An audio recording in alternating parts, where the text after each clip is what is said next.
নমস্কাৰ বন্ধুসকল, মই পৰিতোষ আৰু আপোনালোকে চাই আছে Gyanam times of Assam YouTube channel আৰু Gyanam times of Assam YouTube চেনেললৈ আপোনালোকক স্বাগতম জনাইছোঁ।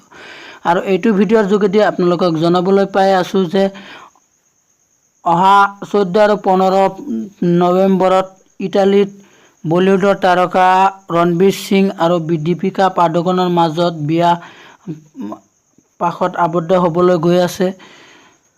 আপোনালোকে জানে যে দীপিকা পাডুকন আৰু ৰণবীৰ সিঙৰ মাজত আগৰে পৰা এটা ভালপোৱা সম্পৰ্ক আছিল আৰু সেই ভালপোৱাৰ সম্পৰ্কটো বাস্তৱত ৰূপায়িত কৰিবলৈ তেওঁলোকে অহা 14 আৰু 15 নৱেম্বৰত ইটালীত বিয়া পাশত আবদ্ধ হ'ব। এইখিনি আছিল আপোনালোকৰ কাৰণে নতুন আপডেট আৰু এই ভিডিঅ'টো ভাল লাগিলে প্লিজ মোৰ এই চেনেলটো সাবস্ক্ৰাইব কৰিব আৰু কাষত থকা বেল আইকনটো বজাবলৈ নাপাহৰিব।